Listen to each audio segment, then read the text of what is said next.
Bueno, ¿qué tal? Vamos a pasar a ver el cuestionario que teníamos con el cual habíamos trabajado, más que nada para una autoevaluación, ¿no?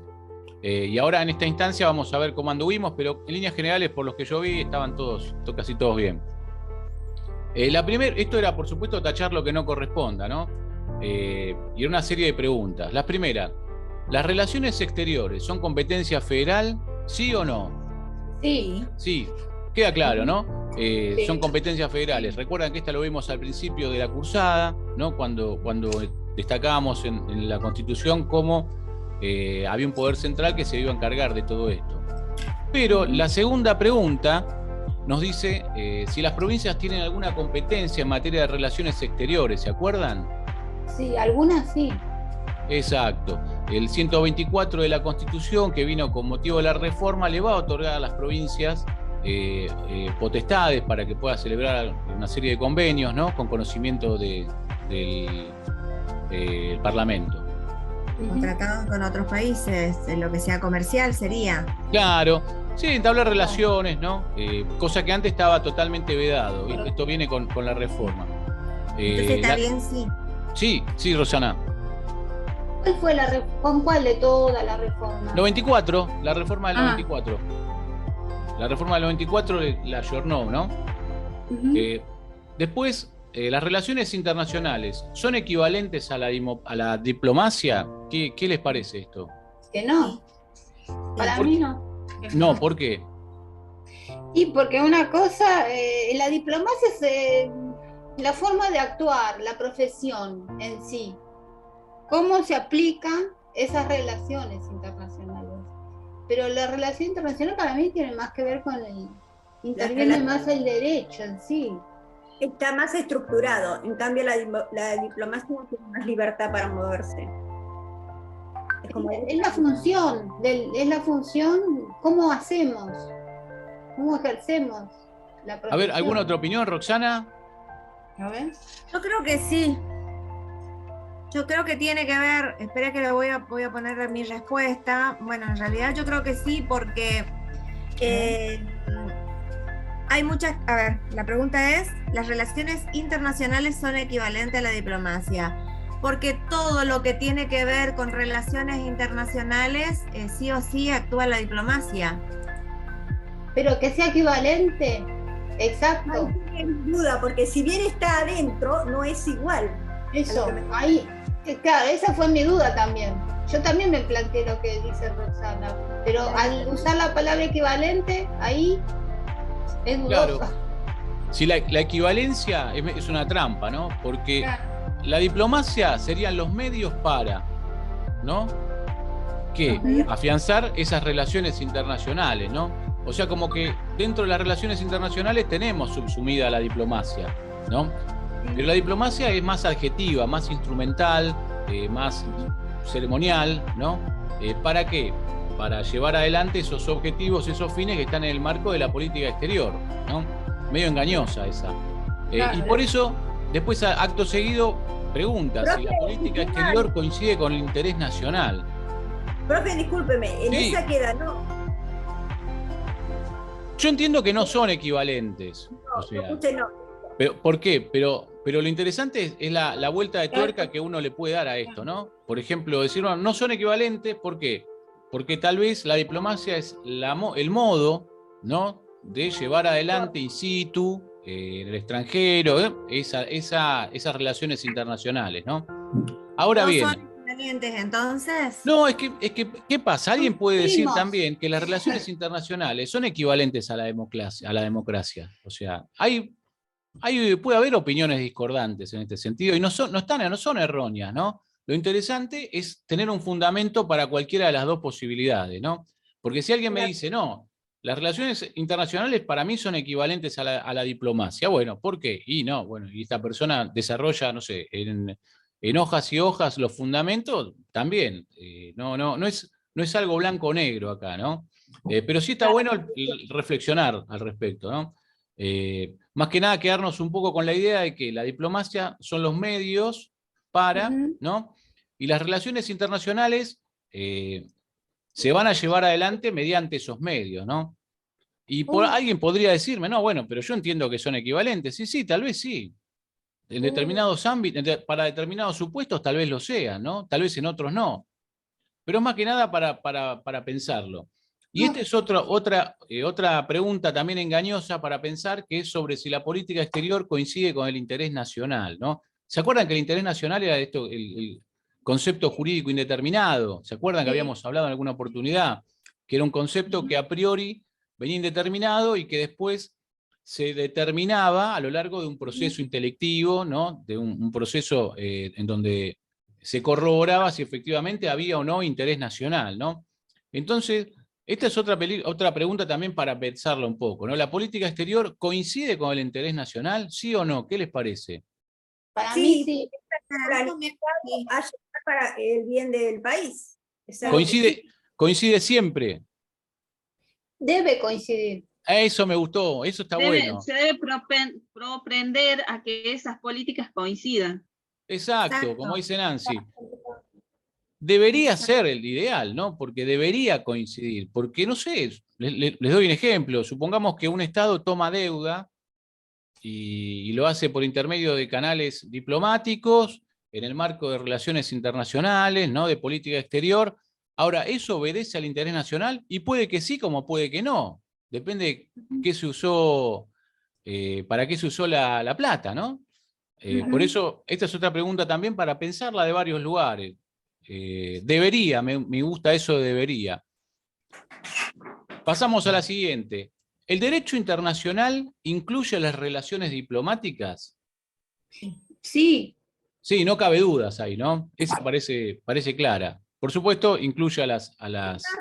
Pero se salteó una, le faltan los objetivos de la diplomacia, o ya lo dijo. No, me los salteé. A ver, los objetivos incluyen también los... me los salteé, es verdad.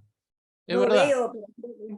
Bien, bien ahí. ¿Cómo es entonces esa? Los objetivos de la diplomacia incluyen también los objetivos consulares. Esa sí está buena, esa pregunta. Sí. También. Para mí no. No son ni los mismos objetivos. Exacto. Yo me quedo muy contento si nos vamos de este curso con eso bien claro, ¿no? Es fantástico. Lo consular es administrativo, el resto es diplomacia. Exacto. Exacto. El consular va a ser para el ciudadano, por ejemplo, en nuestro caso, argentino, que está en otro país, ¿no?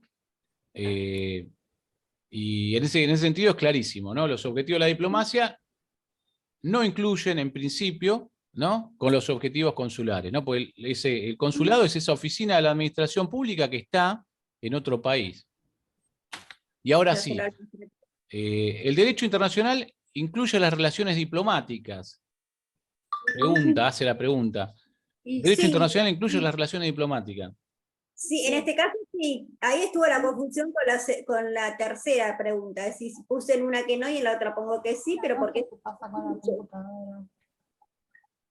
¿No? Claro, pero por ahí podemos verlo como disciplina. El derecho internacional, por supuesto, va a englobar también a las relaciones diplomáticas, ¿no? Que celebran los estados. Como una relación género-especie, ¿no? Entre una y otra. Claro. A ver, le damos entrada a más compañeros. Ahí está. Pregunta, ¿el derecho diplomático se basa en la costumbre? Sí. Sí. Sí, porque como hemos visto al principio de estas charlas que nosotros teníamos, el derecho consular, derecho diplomático y derecho consular sobre todo nace en base a relaciones costumbristas, ¿no? Entre los estados que van a forjar mucho tiempo después el derecho. Pero, lógicamente, va a tener un gran fundamento en la costumbre. ¿Y se acuerdan que vimos fuentes del derecho internacional nosotros? Sí. ¿Cuáles eran esas fuentes de derecho internacional que nutren, ¿no? al derecho consular y al derecho diplomático? Yo puse fuentes principales, directas o autónomas, secundarias, indirectas o heterónomas. Bien, ¿y cuáles serían esas? A ver, Roxana.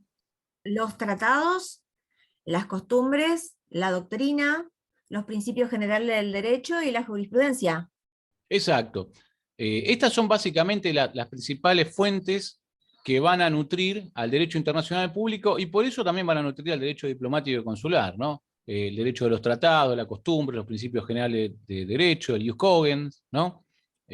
la opinión de los autores, la sentencia de algunos tribunales. En el caso Eso de la sería- jurisprudencia, perdón, en el caso de la jurisprudencia sería aplicada al derecho internacional, ¿verdad?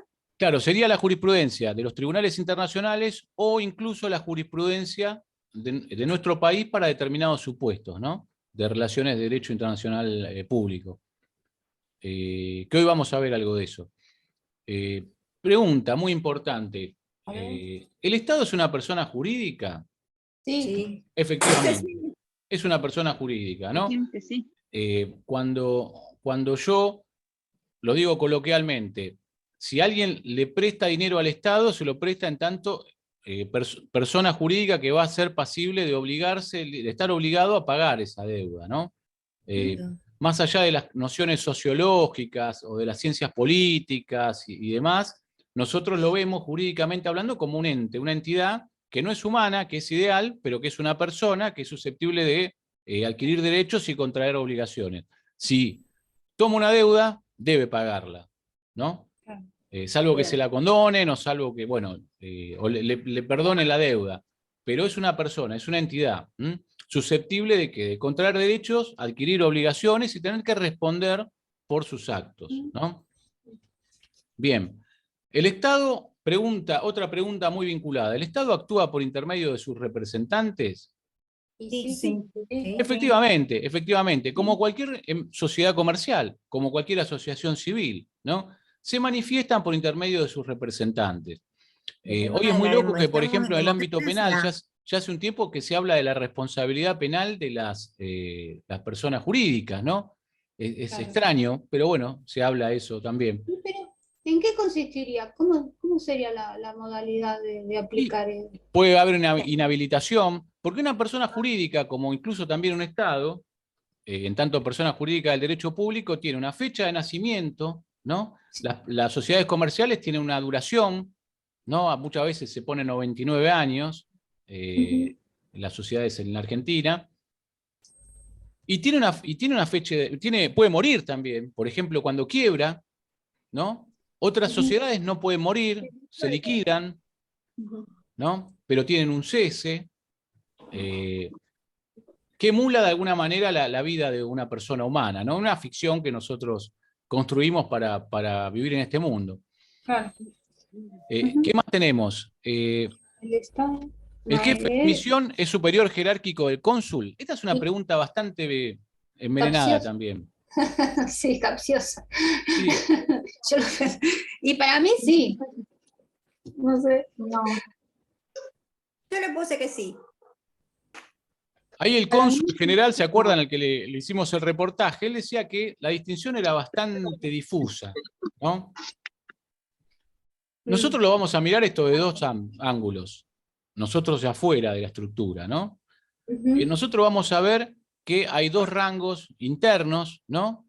Para embajador y para cónsules, que por decirlo así, uno está más vinculado al tema político, que es el embajador, ¿no? Y probablemente el cónsul sea más vinculado a carrera. ¿Ustedes entienden por qué esto es así? Porque el cónsul tiene un trabajo de administrador, de administración pública en el extranjero, ¿no? Que va cargado de mucha responsabilidad, otorgando visas, etcétera, permisos de aquí, de allá, poderes consulares, matrimonios, partida de función, asistiendo a detenidos nacionales que están en el extranjero, ¿no? Entonces es un tema más técnico. El embajador no tanto, o sea, el embajador puede no ser de carrera. Y por eso es una distinción, digamos, difusa, si se quiere, ¿no? Difusa. Lo que sí nosotros notamos es que los campos de acción, tanto del embajador como del cónsul, son distintos, ¿no? Sí. Están para dos cosas distintas. Uno es de carrera, el otro no necesariamente, ¿no? Administrativamente. Sí, Patricia, sí. ¿Cuál es superior? Yo tengo una pregunta sobre eso, profesor. Administrativamente podríamos decir que el embajador. Si usted me pregunta quién gana más plata, y probablemente el embajador. Probablemente Pero el embajador. Pero el embajador pero suele no ser. Sí, Pero usted pregunta por el cónsul acá. claro. Disculpe, profesor, buenos días. Sí. Y el cónsul de misión es el que maneja administrativamente la plata, ¿verdad? Perdón, vamos a hacer una distinción, que yo la pasé por alto, que ahí me la marcaron y está bien. El jefe de misión es el jefe de misión diplomática, ¿no? Nos referimos al embajador. Por eso, Claro, yo claro. hablaba de derecho viejo del embajador. El jefe de misión pregunta si es superior al cónsul, y nosotros vamos a decir que tienen dos campos de actuación totalmente distintos, ¿no? Pero tiene cierta preponderancia, si ustedes me entienden, ¿no? Por estar más vinculado directamente al Poder Ejecutivo y a los ministros de Relaciones Exteriores y demás, que aquel otro que es un cónsul que es de carrera, seguramente, ¿no? Pero lo que sí va a pasar es que por ahí se va la gestión, esto tomen nota, y por ahí se va al embajador. En eso cambio, iba el a cónsul preguntar. quedará, ¿no? Y seguirá su carrera administrativa. Es básicamente para marcar estas distinciones, ¿no? Puede ser temporario, digamos, Exacto. la preponderancia. Es para que ustedes vean con quiénes pueden tratar el día de mañana, ¿no? Porque cualquiera de nosotros puede ser embajador. Ahora, generalmente una persona de carrera, del servicio exterior, ustedes van a notar que tiene modos distintos, culturalmente hablando, la forma de expresarse, bueno, a todo nivel, que puede no coincidir con el de aquel que sea designado como embajador. ¿Me siguen? Sí, totalmente. Bueno, exactamente, ¿no? O sea, o el que sea, por decirlo así, ¿no? Lo cual ustedes pueden enfrentarse el día de mañana. ¿Qué sigue? Por eso, es superior y no tienen una relación jerárquica. En principio no hay una relación jerárquica, pero sí tal vez hay una difusa distinción, ¿no? entre uno y otros, donde prima un poco más el embajador, por supuesto, en el ámbito interno. Pero, ¿qué pasa? Son dos funcionarios que están en el extranjero, ¿no? Y son patrones de sus estancias, si ustedes me entienden, ¿no? Claro, Allá donde claro. se encuentran, demasiado lejos, ¿no? Del poder central, como decían los romanos. Ustedes saben que el término provincia que utilizamos nosotros viene de un término del Imperio Romano, el provincere, que eran territorios que habían sido vencidos y que estaban bajo el Imperio Romano, ¿no? Porque habían sido vencidos. Y así nos quedó eso de provincias a nosotros, que en realidad son estados, ¿no? ¿Qué tal, Irene? Me extrañaba que no la veíamos, Irene. ¿Cómo está, profe? Creo que ahí respondí mal. La verdad que no me di cuenta traer el práctico acá a la mesa para ir, y por colmo no podía ingresé tarde. Creo que esa respuesta está mal para mí. Yo pensaba que era al revés, o sea que era superior. Claro, pero técnicamente, nuevamente vuelvo con esto, no existe una relación jerárquica, ¿no? Como sí, por ejemplo, puede existir entre el ministro de Relaciones Exteriores y el director de administración del Ministerio de Relaciones Exteriores. Ahí hay una relación jerárquica clarísima de dos sujetos que están dentro de un ámbito, un órgano que se llama Ministerio de Relaciones Exteriores, ¿no? En ese caso es más claro. ¿Qué más? La Convención de Viena de 1961 sobre relaciones diplomáticas define al jefe de misión. Sí. Sí, eso es fácil. Vamos a la Convención de Viena, ponemos buscador jefe de misión y al toque aparece. Pero por sobre todas las cosas, sabiendo que en 1961 estamos hablando de relaciones diplomáticas y que el jefe de la misión va a ser justamente el embajador, ¿no? Va a ser el embajador. Siempre, Bien. digamos, mis hijos pueden también poner el buscador, pero no, ustedes lo ven desde otra óptica. No, ustedes lo ven la óptica de que un jefe de misión es el embajador que está a cargo de esta misión enviada por tal o cual Estado, ¿no? De la Convención de Viena de 1961. ¿Hasta acá alguna duda? ¿Cómo venía? Más o menos, salvo esto que nos decía Irene, más o menos estaban. Algunos errores míos, pero bien, bien, bien. Bastante bien. Sí, yo lo vi bastante bien. Siguiente pregunta. A ver si no me salté ninguna. ¿El alto comisionado representa a la Santa Sede? Sí. No, No, no representa. no. ¿Y el que dijo que sí? Yo, sí. Bueno, el alto comisionado es como se conoce a los representantes de las naciones del Commonwealth, del ejido británico, por decirlo así, ¿no? Anglófilas. Claro. Ahí se llama alto comisionado. Ahora, Si no ¿cómo se sería llama el vicario. representante de la Santa Sede? Nuncio. El nuncio, ¿eh? Exactamente, el nuncio papal, el nuncio apostólico, Apostólico. ¿no? Pero el alto No. comisionado es de los países de esa tradición anglosajona. La Convención de Viena de 1961 define qué se entiende por oficina consular. No, No, la del 63. No. efectivamente.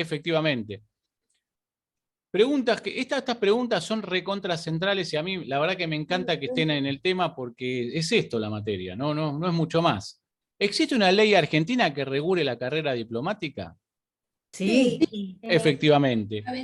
Sí, ahora. ¿Cuál es esa carrera?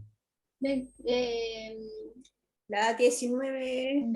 24, no.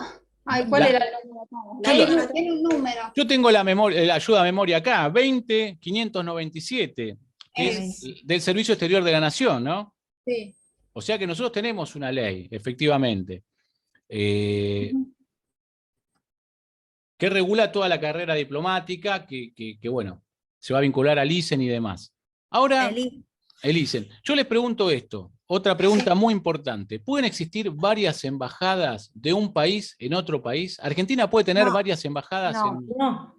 No. Queda claro eso, ¿no? Sí. Es clarísimo. No así consulados. No así, consulados puede haber uno en generales, cada provincia. consulados honorarios, también puede tener, ¿no? Un país. Puede haber varios. ¿Por qué? Porque son oficinas de la administración pública y es en función de los conciudadanos que se establecen. Bien. No anda mi sí. video. Sí. No me anda la cámara, profesor. Estoy en clase igualmente. Ok. Ahí la escuchamos. De igual manera, profesor, sí. la apertura de un consulado en un lugar, ¿qué es lo que hace que se permita la apertura en distintas localidades? La política exterior. La política exterior, la historia, ¿no? La representación argentina que puede llegar a haber en ese país.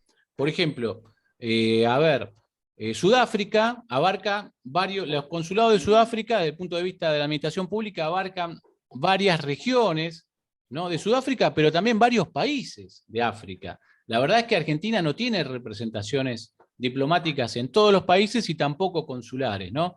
Depende mucho, alguna tradición, alguna historia en común, ¿no?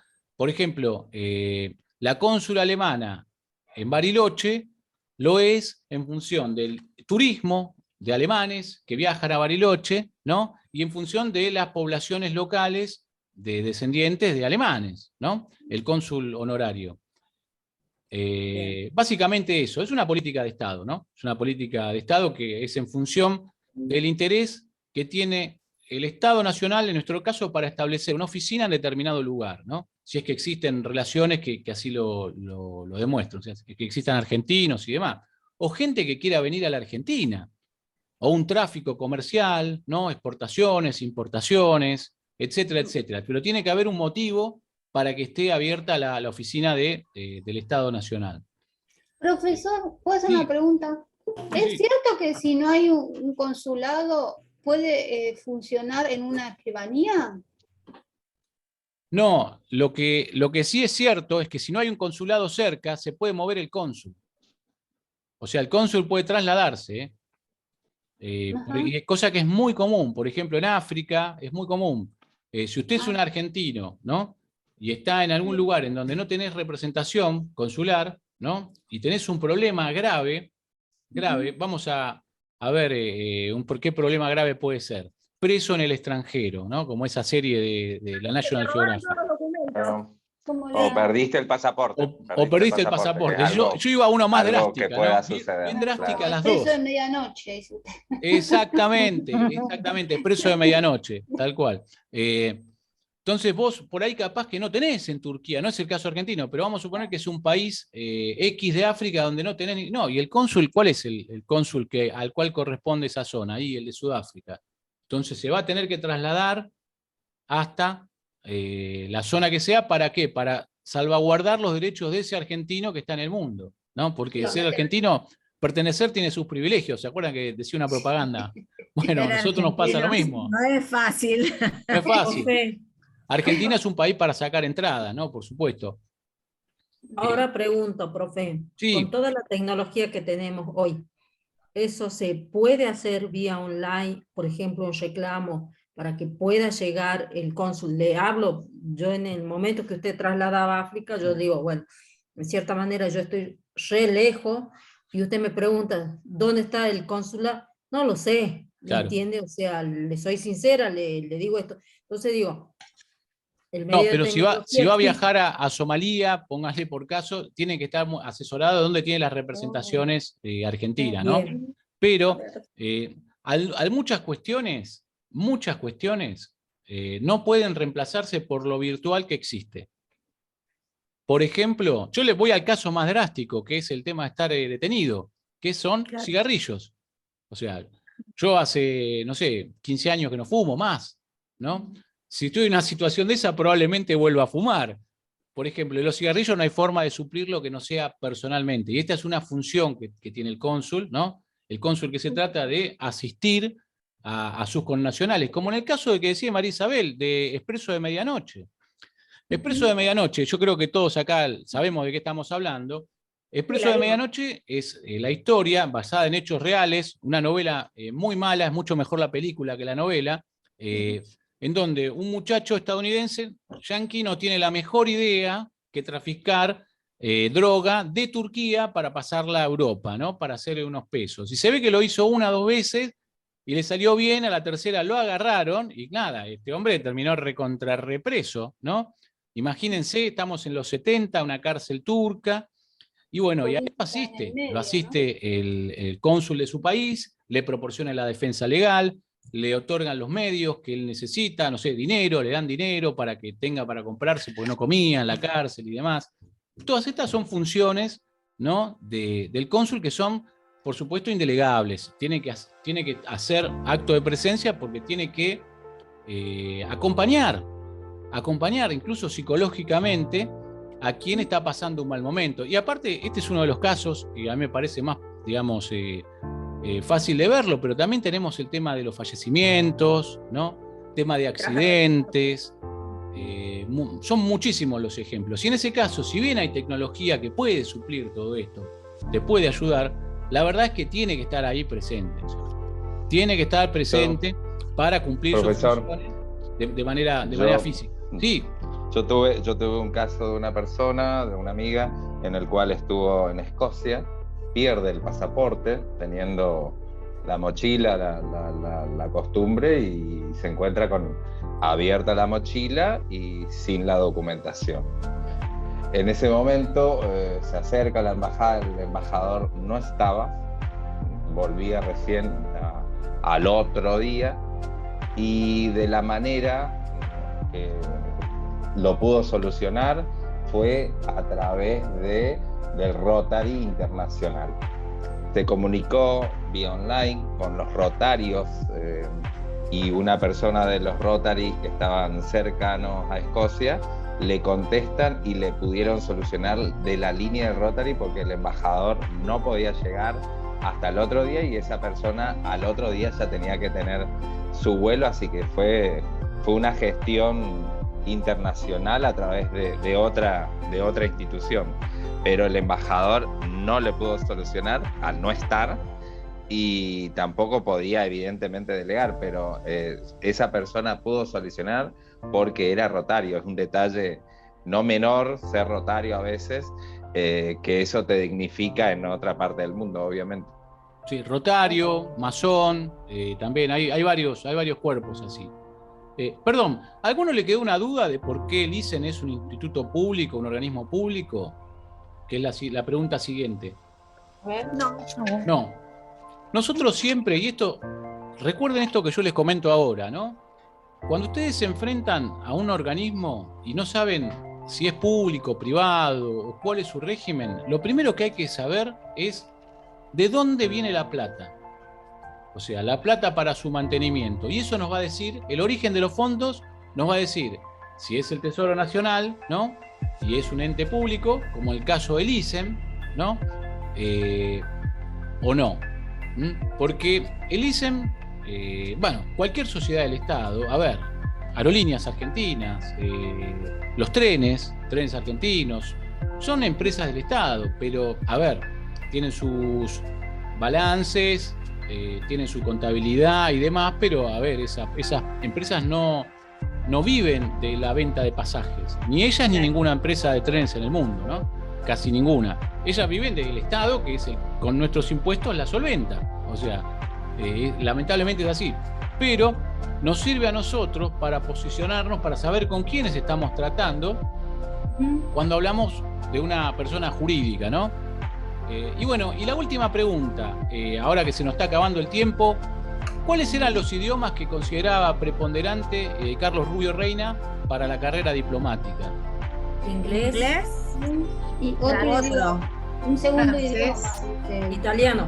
Italiano o portugués. Chino, español, Hablo de Él también habló de francés. francés, sí. Tal cual. Siempre es importante el manejo de idiomas. Por eso se explica que ustedes acá tengan idiomas también, refuercen esta carrera de esa manera. Así que bueno, nos despedimos ahora para en 5 minutos, cambiamos el agua del mate y nos volvemos a conectar para el tema del día, ¿eh? Bueno, Así que gracias. ya les voy a poner el enlace. Muy bien, gracias. Gracias. Gracias. Gracias, profe.